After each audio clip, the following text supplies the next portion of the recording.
Hey guys, what's up? Welcome to another Let's Ride USA episode. Today we are out here at the motocross track. Going to put down some laps.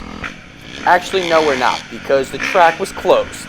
So we are out here in our regular woods, riding regular trails on a muddy day because the track was closed.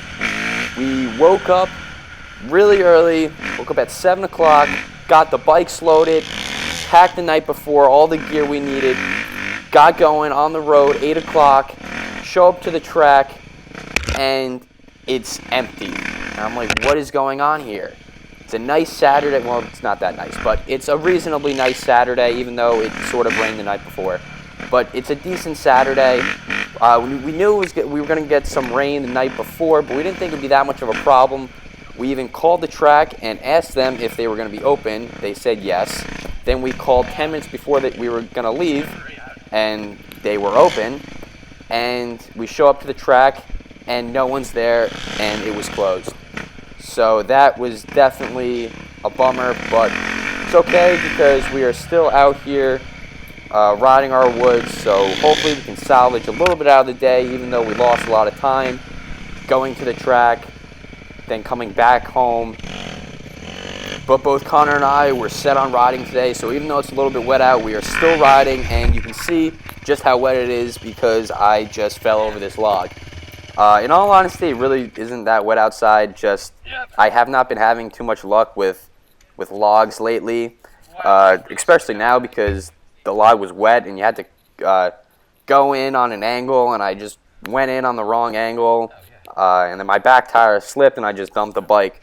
But it's been dry lately, and I've still been slipping on all these logs. Connor thinks that it's my back tire pressure is a little bit too high because we both have the same bikes, and he has not had any problem slipping over logs, and he's running a lower tire pressure than I am. So what I'm probably going to be doing is I'm going to check my tire pressure, maybe take a little bit out and see if that helps. So I'm going to listen to Connor for once. So Connor, your idea better work. So it probably will. Let's hope so.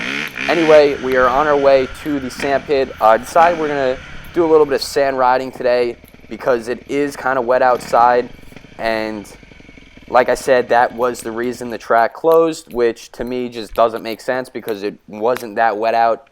I went to the track and actually did a whole track walk of the track. Well, not a whole track walk, but I walked around most of the track.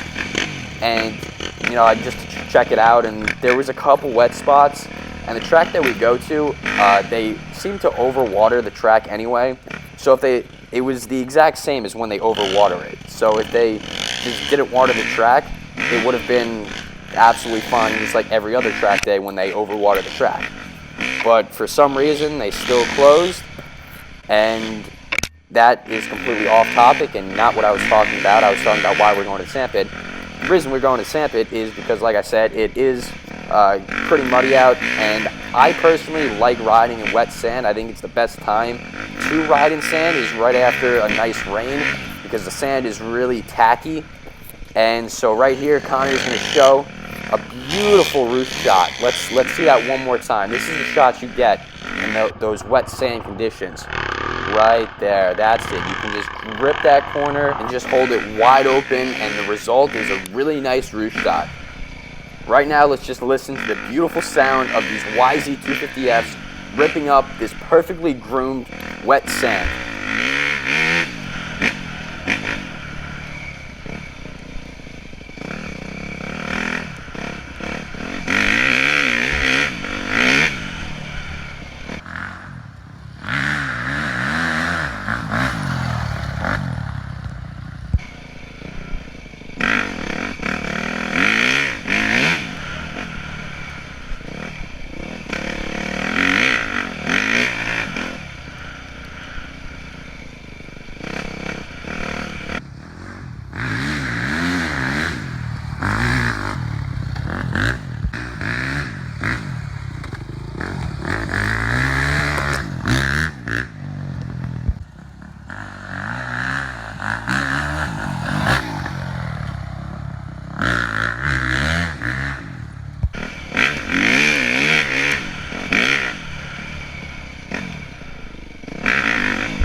these bikes just sound absolutely amazing, and it was really fun riding this condition sand. Like I said, my favorite time to ride sand is after a nice rain, because it just grooms it perfectly, and it's so prime, and it just lets you grip this. It lets you grip so much better than when it's dry out. And usually sand is really hard to ride in because it throws you all different ways. But right after a nice rain, if it's that right amount, it just really lets the tires just stick, and you can go a lot faster. And continuing on our whole riding in the sand kind of deal we're doing today, we headed down to what we call the whoop section. Not really any whoops here, just kind of three little jumps. You can't even ride them like whoops, but we call it that anyway. But this is once again another kind of nice little sand section. So nice thing about sand too is you don't really get the bikes too dirty, especially with these white plastics. But these are dirt bikes, they get dirty. It's literally in the name, dirt bike, and getting them dirty is half the fun. Right up here, we got this little turnaround, which is an absolutely horrible turnaround. You got to weave yourself through like 3 trees. It's a single line, then you start from just about no power and got to kind of jump these 2 little jumps to this single, and then you get back on the gas, hammer it down this straightaway.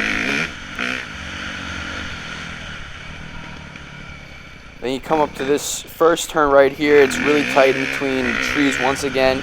Back on the gas, then you get to this next turnaround, which is probably the best turn. It's gotten really nice. When we first started riding here, there was no berm, but now a nice berm starting to settle, so you can kind of grip it.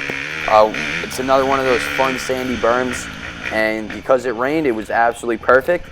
Then this is another line option. Instead of going all the way down to that sandy berm, you can take this corner right here, which you got to get really deep into the rut. Then you come back out, but you got to wait for the guy behind you to go in front of you, because all of our track things that we've built out here are not properly designed. They are kind of one-lined, so you got to wait for someone else to come, because you got to go down the same line that you just came.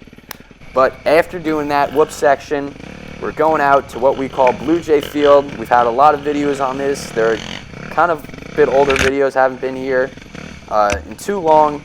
So this is Blue Jay Field. The reason we call it Blue Jay Field is because when me and Matt first discovered this field and we came out to ride here, Matt saw a blue jay. So naturally, we call it Blue Jay Field. It's pretty overgrown during this time of year, but we just went out there this weekend, me and Connor, and it was way more overgrown than it is now. I filmed this video just a couple weeks ago, and it has grown a lot, but this time right here when the grass was short, absolutely perfect, and it was a little bit wet out, so you just, when you hit the gas, the tires just spun, and it made for some nice drifting action like around these corners. Probably the most fun time that I have had out here in Blue Jay Field was back in the winter. We came out here, it was kind of a light snow, it maybe about an inch to 3 inches of snow was on the ground, and me and Connor were just drifting around this entire field. Here's a little clip from that.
Riding this field when it was pretty wet and slick out reminded me a lot of that day in the winter when me and Connor were out on the 230s drifting around.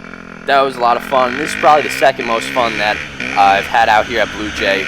Just because, especially on the bigger bikes, you really just hammer it through this little track that we made. And also we went at a really good time because it wasn't overgrown at all.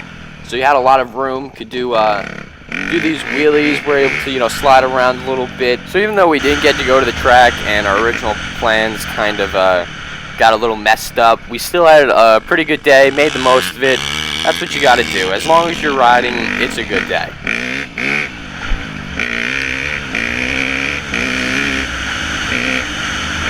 Now let's take a look at Connor in his natural habitat doing wheelies, of course.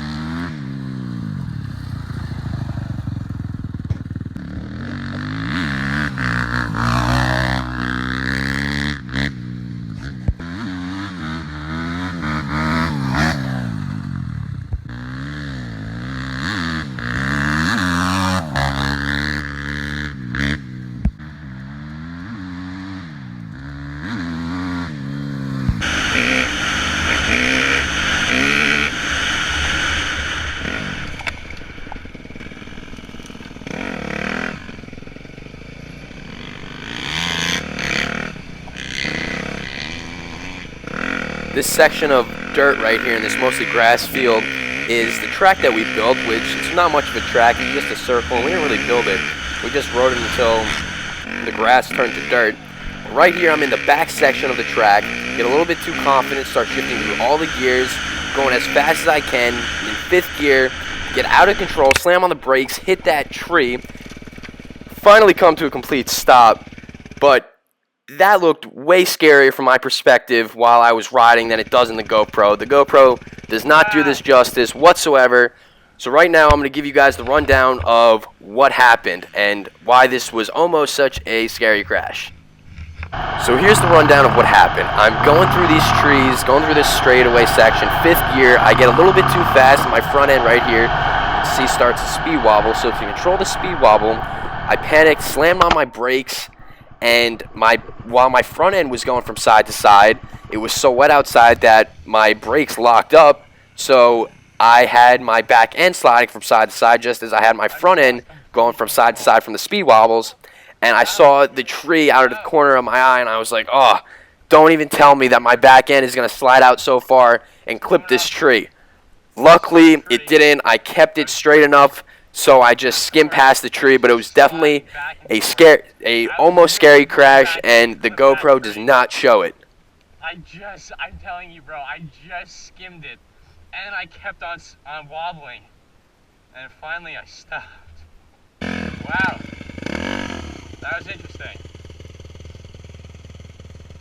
Okay, we're going to end the video right here. Thank you guys for watching. Hope you enjoyed this video, and please be sure to like, comment, and subscribe.